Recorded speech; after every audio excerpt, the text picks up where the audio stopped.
Hello and welcome to Byjus Exam Prep IAS. Let's get started and look into our daily quiz. Before we start with the practice questions for the day, a quick gentle reminder.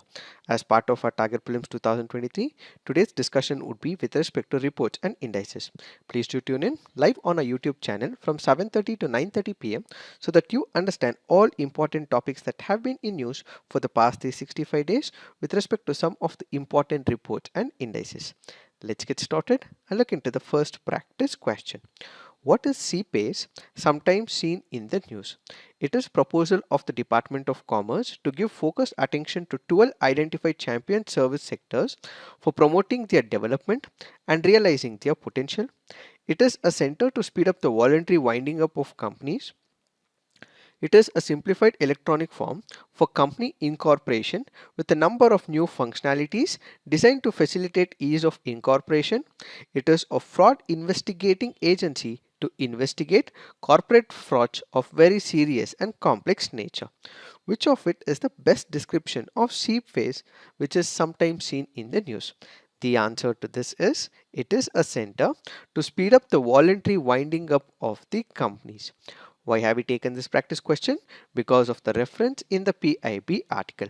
What does CPA stands for? It stands for Center for Processing Accelerated Corporate Exit. As the very name denotes, it is a proposal that is made by the central government. This was made during the budget 2022 and 23. What exactly happens? There are a number of companies which run such operations. At one point of time, when they are running into losses or they want to shut down or close their operations, in that particular case, it becomes a very complex process for this company to close its operations. In order to simplify it, in order to make it easy for the companies to wind their operations, what we have is a setup called as the CPACE. So the CPACE will provide hassle-free filing, timely and process-bound striking of the companies from the MCA register. So this will speed up the voluntary winding of the companies, and the timeline or the time period for which the closure of the companies will be comparatively reduced to about 6 months from about 2 years. Earlier, it was taking a lot of time because the processes were far itself, and as a result, in order to simplify it, this mechanism has been established, which is called as a Center for Processing Accelerated Corporate Exit. The center has been set up by the Corporate Affairs Ministry. As part of the assignment, you have to put on the comment section where will this center be situated in which state, what is the center called as, is what you have to put on the comment section. Now let's look into the next practice question. Which of the following statements are incorrect with respect to Eastern Ganga dynasty? Eastern Gangas ruled much of the modern region of Odisha, West Bengal and Assam. Eastern Ganga dynasty was founded by King Anantavarman Chodaganga. He built the Sun Temple at Konark, a UNESCO World Heritage Site. Which of the statements are incorrect? Since it is asking for the incorrect statement, the answer to this is 1 and 3 only. Why have we taken this practice question? Because this article on the Indian Express makes a reference to Maharaja of Paralekamudi. The then Maharaja of Paralekamudi, who is called as Gaurava Chandra Gajapati Narayan, conceived of an idea to connect his capital with his main line in an effort to strengthen the communication network. So this person, Gaurava Chandra Gajapati Narayan, happened to be the descendant of Odisha's Eastern Ganga dynasty. So remember, what we are speaking is in reference to Eastern Ganga dynasty, and Chandra Gajapati Narayan Dio happened to belong to this dynasty. When you look into the first statement, the first statement is wrong. Why? That is because Eastern Ganga ruled much of the modern region of Odisha, not West Bengal and Assam, but instead it happens to be the northern part of Andhra Pradesh along with Chhattisgarh. So it is not West Bengal and Assam, but instead it is the almost the entire region of Odisha and northern part of Andhra Pradesh and some pockets of Chhattisgarh, which is why the first statement is wrong. When you look into the second statement, yes, Eastern Ganga dynasty was founded by King Anantavarman Chodaganga. This statement is right. But when you look into the third statement, he built the Sun Temple at Konark, a UNESCO World Heritage Site. This statement is wrong. Why? That is because when we look into this kingdom, they were also called as the Choda Gangas. They were called as the Eastern Ganga dynasty, and they ruled the Kalinga from the 11th to the 15th century. Anantavarman Chodaganga built the famous Jagannath temple of Puri in Odisha, and Narsimha Deva built the Sun temple at Konark. So it is not Anantavarman Chodaganga, but it happens to be Narasimha Deva. Anantavarman Chodaganga was the founder of the dynasty who claimed to be a descendant of the Western Ganga dynasty. They therefore carried the South Indian culture to the Odisha as well. And when we speak about Eastern Ganga dynasty, they were ruling on the eastern side of India, which included Odisha, northern part of Andhra Pradesh, and some pockets of Chhattisgarh. And then we also have the Western Gangas who ruled over Karnataka. The early rulers of this dynasty ruled from Dantapura. The capital was later shifted to Kalinganaga, and finally it was moved to Kataka. Now let's look into the next practice question.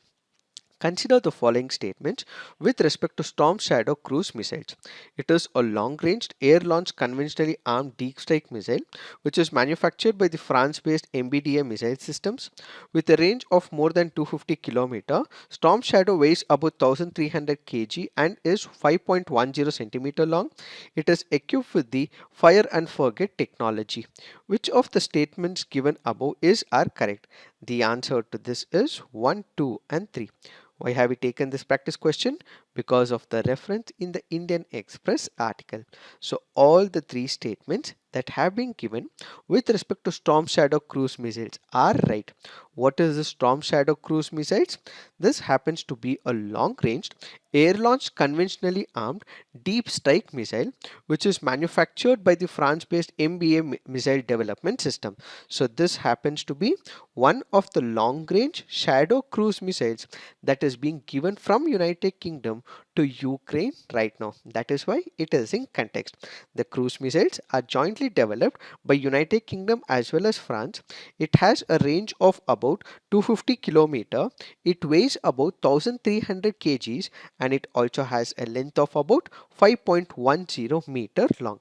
This is equipped with fire and forget technology, also offers high precision deep strike capability as it features a sophisticated navigation system.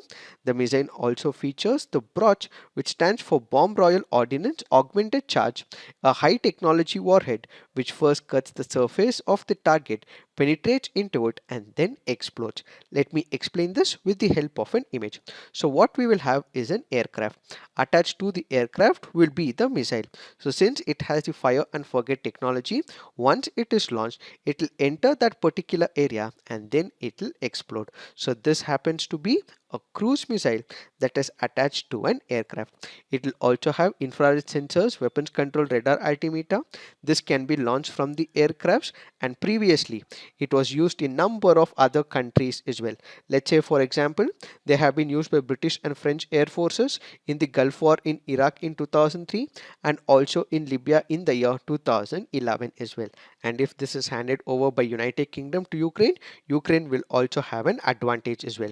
They would be able to have the striking capabilities even beyond the front lines of Russia. Experts also suggest that these missiles could also bolster Ukraine's much anticipated counter-offensive strategy as well. They will also have much better capability to withstand the pressures of Russia, which is why this will be an advantage for Ukraine if it is given by United Kingdom. Now let's look into the next practice question. Consider the following statements. He was a renowned Urdu and Persian poet who lived in India during the 19th century. He was honored with titles Dabir-ul-Mulk and Najm-ud-Dawla. He was contemporary of Bahadur Shah Zafar. The above statements best describe Ahmad Faraz, Dag Delvi, Faiz Ahmad Faiz, Mirza Ghalib. The answer to this is Mirza Ghalib. Why have we taken this practice question? Because this article on the Indian Express makes a reference to Mirza Ghalib, which is why we have taken this practice question. Who is Mirza Ghalib? He happens to be an Indian poet. He was popularly known by different pen names such as Ghalib and Azad, so on and so forth. While his first language happens to be Urdu, Persian and Turkic was also spoken at home as well. In fact, he received his education in Arabic. He was honored with titles like Dabir-ul-Mulk, Najma-ud-Dawla, he wrote in both Urdu and Persian and traced his ancestry back to Aibad Turks who moved to Samarkand following the fall of Seljuk dynasty. Gazib's grandfather immigrated to India from Samarkand during the reign of Ahmad Shah, and Bahadur Shah Zafar too appointed Ghalib as his tutor for poetry in 1854, and later he appointed him the tutor to his eldest son Prince Fakhruddin Mirza. During this time, Ghalib was also appointed by the emperor as the royal historian of the Mughal court. These are some of the important facts with respect to Mirza Ghalib. Now let's look into the next practice question. The formation of ozone hole in the Antarctic region has been a cause of concern. What could be the reason for the formation of this hole?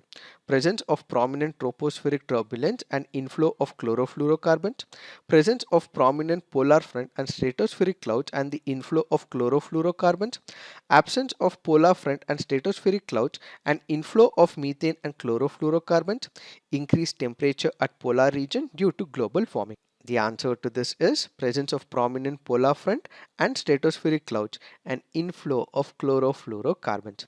This happens to be a previous year question from the year 2011. So this occurs in Antarctica primarily due to low temperatures that occur in Antarctica during the winter season. So during the winter season, temperatures fall drastically. Water vapor and several other types of molecules in the stratosphere condense into small icy particles. These icy particles in turn make up what is called as the polar stratospheric clouds. Now let's look into the fact of the day. The fact of the day for today's discussion is green energy open access rules. Let us try and understand what are these rules. When you look into the green energy open access rules, this can be broken into two parts. One happens to be green energy, the other happens to be open access. What is this green energy? The one that is generated from renewable sources is what is called as the green energy. So if energy is extracted from the solar process or through the wind energy system, that would be called as the green energy. So green energy is the energy that is generated basically through the renewable sources of energy. Then what we have is open access. What is this open access? Open access basically means non-discriminatory access to the electricity transmission and distribution system provided to all the eligible consumers, generators, state distribution companies, so on and so forth. So any person without any discriminatory practices, if he has access to the electricity transmission, that is what is called as green energy open access rules. So in order to ensure that the green energy is given to every section of the society and to the consumers, the government of India came up with green energy open access rules. What are these rules? These rules are notified for promoting generation, purchase and consumption of green energy, including the energy from waste to energy plants. The green open access is allowed to any consumer, and the limit of open access transaction has been reduced from 1 megawatt to 100 kilowatt for green energy to enable even small consumers also to purchase renewable power through open access, so they would be able to access or make use of the renewable energy and they would be able to purchase the same from the discoms. Consumers are entitled to demand supply of green power from the distribution companies. Discoms would be obligated to procure and supply green power to eligible consumers.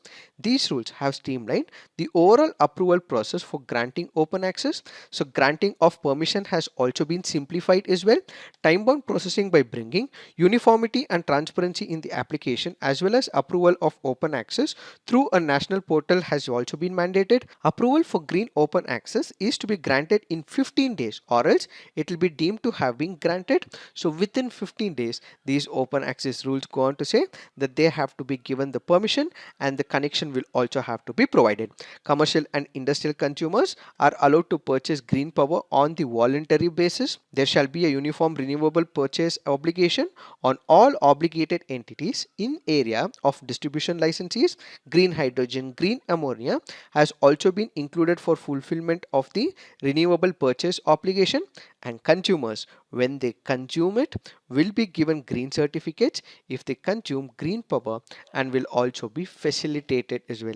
Further, these rules also provide certainty on open access charges to be levied on green energy open access consumers, which includes transmission charges, wheeling charges, cross subsidy subcharge, standby charges wherever they are applicable, banking charge and other fees, and charges such as load dispatch center fees and scheduling charges, deviation settlement charges as per the relevant regulations of the Commission. It is this that we have to understand with respect to this topic. So this is it for today. Thank you for watching. All the best.